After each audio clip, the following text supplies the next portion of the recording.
Get ready. 10 seconds. 5 seconds. Start.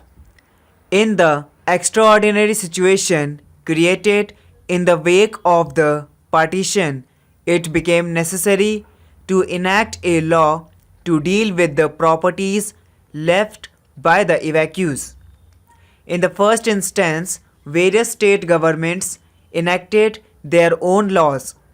The central law on evacuee property was enacted in 1950.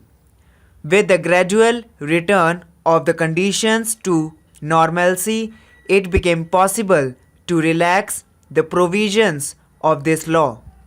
In 1950, the provisions relating to intending evacuees were done away with and the procedure for confirmation of sales under Section 40 simplified. A year later, in May 1954, the next step towards further relaxation was taken and the necessary amending legislation passed in October 1954. The amending law provided that no person could be declared as evacuee for any action of his after the abrogation of the law. It also provided that no notices could be issued after the expiry of 6 months from the date of its enactment, that is, after the 7th April 1955.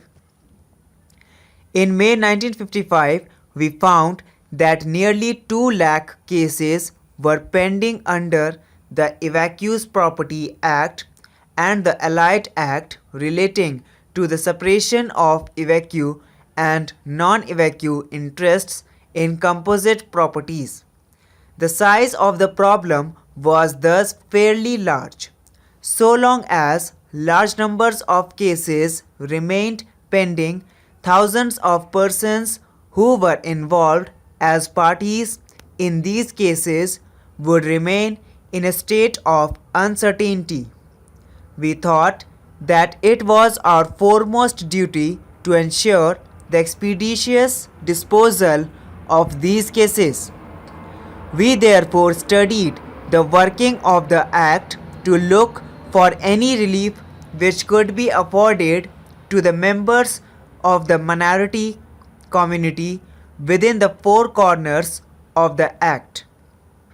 We found that about 9,000 Muslims had applied for the restoration of their properties under Section 16. It was urged that the officers of the Custodians Department tended to insist on very rigid proof of continuous stay in India in the form of ration cards.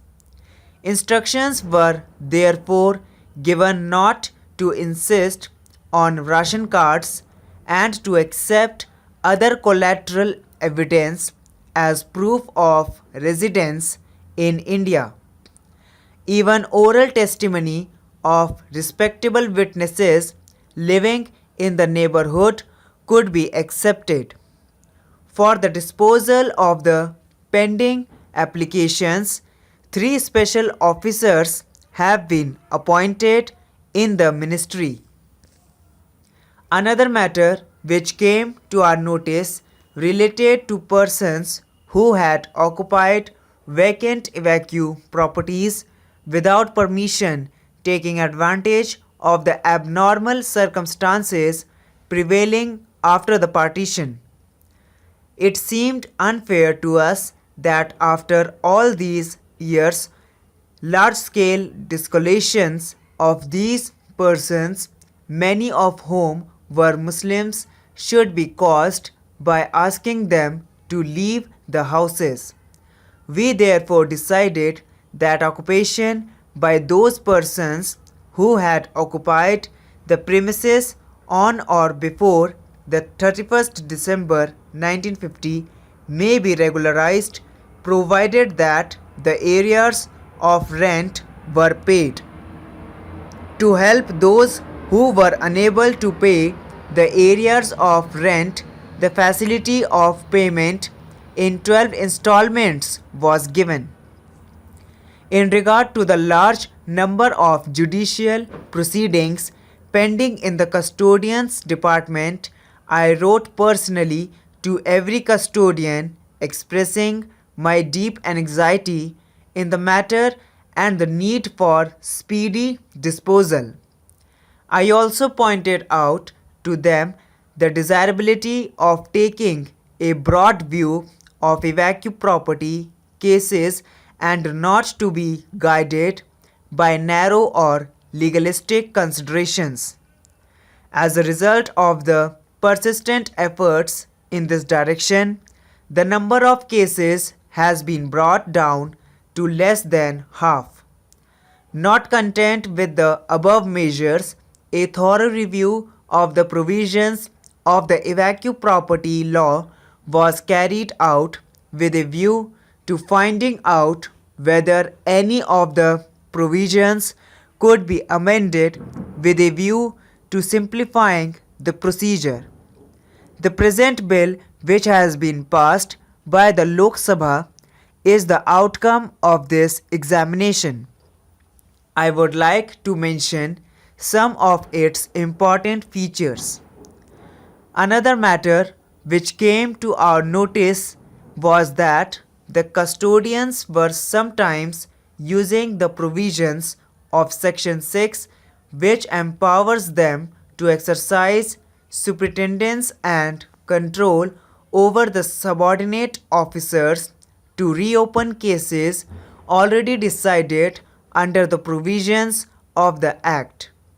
In order to obviate improper use of this section, it is being made clear through Clause 2 of the bill that the custodian will not question judicial orders passed by the subordinate officers under the general powers of superintendence and control.